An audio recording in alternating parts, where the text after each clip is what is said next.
अस्सलाम वालेकुम। एक दफ़ा एक बादशाह अपने खवास के साथ शाही सवार पर बैठा बाज़ार हुस्न से गुजर रहा था कि एक कनीज पर उसकी नज़र पड़ी। वो औरत क्या थी कि किसी शाहकार का तराशा हुआ मुजस्समा थी, जिसका हुस्न क़यामत खेज था। बादशाह जब वापस लौटा तो दिल बेकरार को किसी घड़ी चैन नहीं आ रहा था। वो इस मुजस्समा हुस्न पर सौ जान से कुर्बान हो चुका था। बादशाह ने मुंह मांगी कीमत देकर उसे खरीद लिया। अभी आंखों ने जी भर के देखा भी ना था कि चंद दिन के बाद वो बादशाह की दिल की मालिक बीमार हो गई। मिसले सादिक है, गधा पास था तो पालान न था, पालान मिला तो गधे को भेड़िया ले गया। कूजा था तो पानी ना था, पानी मिला तो कूदा टूट गया। बादशाह के साथ भी कुछ ऐसा ही मामला हुआ। इलाज के लिए हर तरफ से तबीब हजरात आने लगे। हर एक का यही दावा था कि मैं ही मसीह ज़मा हूँ। जब बीमार की कज़ा आती है तो तबीब भी बेवकूफ़ हो जाता है। अपनी महारत और तजर्बों पर नाज करते हुए हमारे पास हर दुख दर्द की तीर बहादुर दवा है। इंशाअल्लाह ना कहा उनका कोई इलाज कारगर साबित ना हुआ। मर्द बढ़ता गया, जूं जूं दवा की वाला मामला हो गया। तबीब हजरात अपने अपने नुस्खे आजमा चुके। चांद से चेहरे की रौनक कम से कम होती जा रही थी। अब बादशाह को रुजू है, अल्लाह के सिवा कोई चारा नजर न आया। फौरन नंगे पाँव नंगे सर खाना काबा की तरफ भागा। सर सजदे में रखकर खूब रोया। सजदागाह से आंखें आंसू से तर हो गई। या अल्लाह, तू दिलों के भेद जानता है। मैंने तबीबों पर भरोसा करने में खता की, मेरा कसूर माफ फरमा। मैं क्या अर्ज करूं, तू हमारे इसरार से बाखबर है। हमारा हाल और उन तबीबों का अदम तवक्कुल और तर्क इंशाअल्लाह तेरे लुत्फ़ आम के सामने कोई अहमियत नहीं रखता। ए हमारी हाजतों की पनाहगाह, मेरी महबूबा को शिफा अता फरमा। जब बादशाह ने तहे दिल से नालो फरियाद की, रोते रोते बादशाह को ऊँघ आ गई और किस्मत जाग गई। बिशारत मिली कि कल एक मुसाफिर तेरे पास आएगा, उसके इलाज से कनीज को शिफा होगी। बादशाह बड़ी बेताबी के साथ नूवार्ड की राह देखने लगा। एक बुजुर्ग सूरत शख्स दूर से हिलाल की तरह जाहिर हुआ। जूं जूं नजदीक आता गया, आफताब की तरह उसकी रोशनी फैलती गई।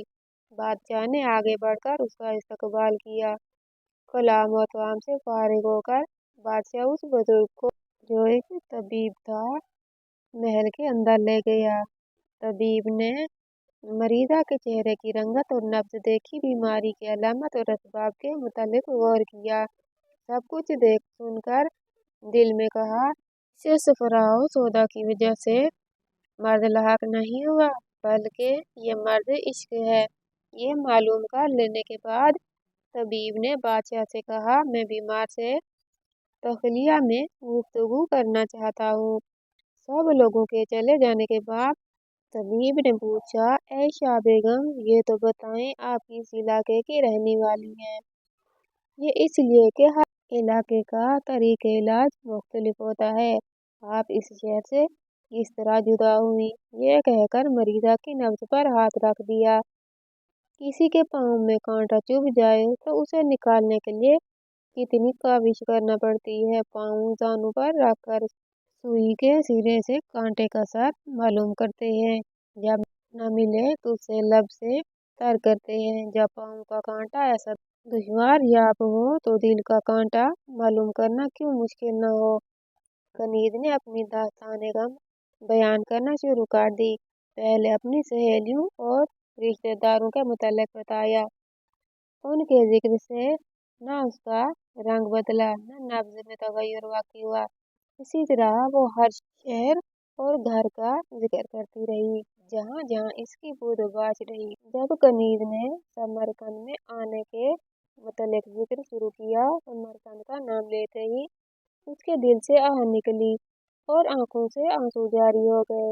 आंखों की इस रिमझिम में कहने लगी, मुझे वहाँ एक ख्वाजा ज़रगर ने खरीद लिया। उस बयान से इसकी नब्ज़ की धड़क का पता देने और मुंह की जर्दी दर्द फराक का इजहार करने लगी। शेख कामिल ने दुखती हुई रग पर हाथ रख लिया और कनीज से ये राज मालूम कर लिया कि वो समरकंद के उस ख्वाजा ज़रगर पर आशिक है। तबीब ने कनीज को तसल्ली दी कि इत्मीनान रखिए, तुम जल्द तंदुरुस्त हो जाओगी। तबीब ने बादशाह को बताया कि मैंने मर्द मालूम कर लिया है, आप किसी तरीके से फलां ज़रगर को समरकंद से यहाँ बुलवा ले।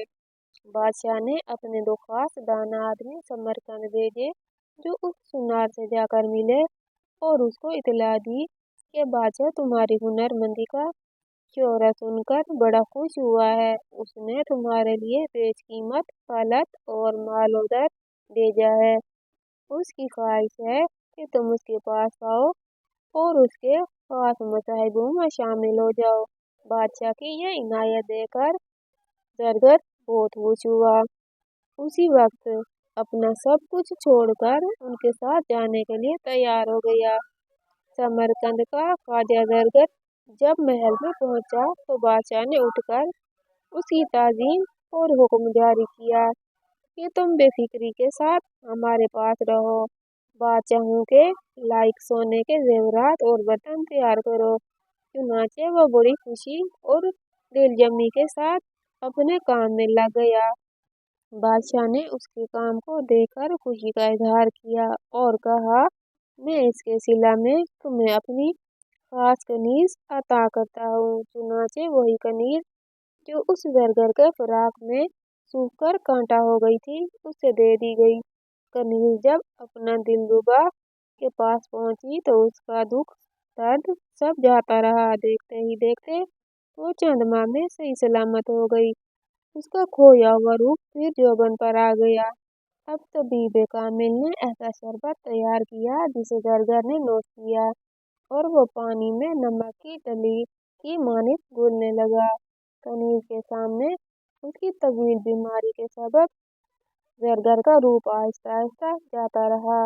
आंखें अंदर को घुस गईं, चेहरे की सुर्खी जाती रही। यह हालत देखकर कनीज की मोहब्बत भी रफ्ता रफ्ता काफूर हो गई। अब वो कनीज इश्क की बीमारी से शफा पा गई। उस कनीज की मोहब्बत महज सूरत परस्ती थी, इसलिए सूरत के बिगड़ने से आहिस्ता आहिस्ता वो इश्क भी जायल हो गया। जो इश्क सिर्फ रंग और रूप की खातिर होता है, वो दरअसल इश्क नहीं बल्कि इश्क होता है। इस तरकीब से तबीब ने कनीज के मर्द इश्क का इलाज किया और उसे तंदुरुस्त करके बादशाह के दिल को मसरूर और आंखों का नूर बना दिया। ज़ाहिरी सूरत का इश्क आखिरकार बदनामी और बेइज्जती का मौजब बनता है। माशूक का रंगो रोगन उसकी हिलाकत का सबब बनता है। मोर के लिए इसके खूबसूरत पर हिलाकत आफरीन है। हिरन को शिकारी मुश्क के लिए मारते हैं, लोमड़ी को पोषण के लिए हिलाक किया जाता है। ए तालिब, इस जिंदा महबूबे हकीकी का इश्क इख्तियार कर, जो हमेशा बाकी रहने वाला है, जो मोहब्बत और मार्फत की जान फिजा पाक शराब पिलाने वाला है।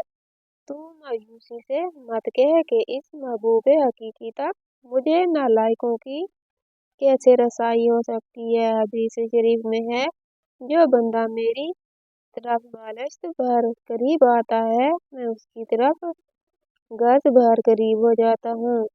उसके इश्क व मोहब्बत का दरवाज़ा हर वक्त खुला रहता है। दर्से हयात इस वीडियो से ये मिलता है, नेकी बदी के पर्दे में पोशीदा भी हो सकती है और उससे हटकर भी, इसलिए नेकी करते वक्त असल मकसद मंशाए रज़ाए इलाही होना चाहिए। इसी तरह एक दफ़ा चंद आदमी हिंदुस्तान से एक हाथी को एक नियाजमंद कसरत से जिक्र इलाही करता रहता था, हत्ता के एक दिन उस पुरखुलूस जिक्र से उसके लब शीरीं हो गए। शैतान ने उसे वसवसे में मुब्तला कर दिया। बेफायदा जिक्र की कसरत करता रहा है, तू अल्लाह अल्लाह करता रहता है, जबकि अल्लाह की तरफ से लब्बैक की आवाज़ एक बार भी नहीं आई और ना ही अल्लाह की तरफ से कोई जवाब मिलता है, फिर एक तरफा मोहब्बत पींग बढ़ाने से क्या फायदा हासिल है। ये इस बात की दलील है कि तेरा जिक्र इलाही के यहाँ मकबूल नहीं। शैतान की इन फरेब बातों से सूफी ने जिक्र करना छोड़ दिया। शिकस्ता दिल और अफसरदा होकर सो गया। आँख सो गई और किस्मत जा गई। आलम ख्वाब में देखा कि हजरत खिज़र अलैहिस्सलाम तशरीफ लाए हैं और उन्होंने दरियाफ्त किया कि जिक्र इलाही से गफलत क्यों की।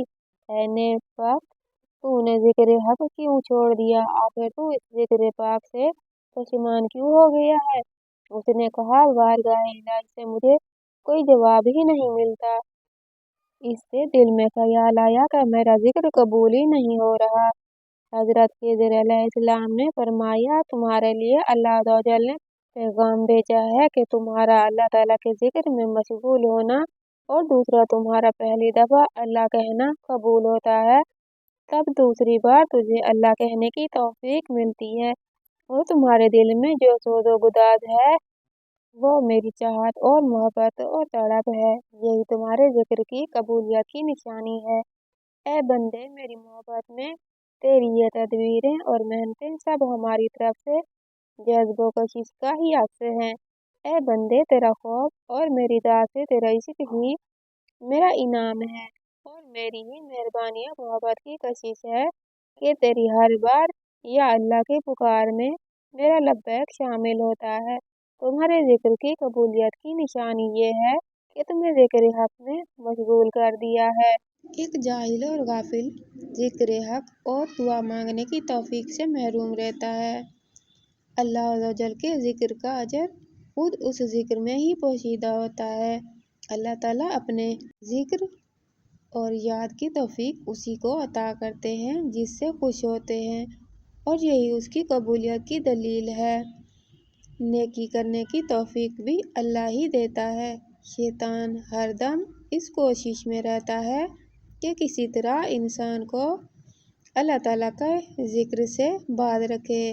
तो आज की वीडियो कैसी लगी कमेंट बॉक्स में राय का इज़हार ज़रूर कीजिएगा और वीडियो को लाइक और चैनल को सब्सक्राइब कर दीजिएगा। अगली वीडियो तक के लिए अल्लाह हाफिज़।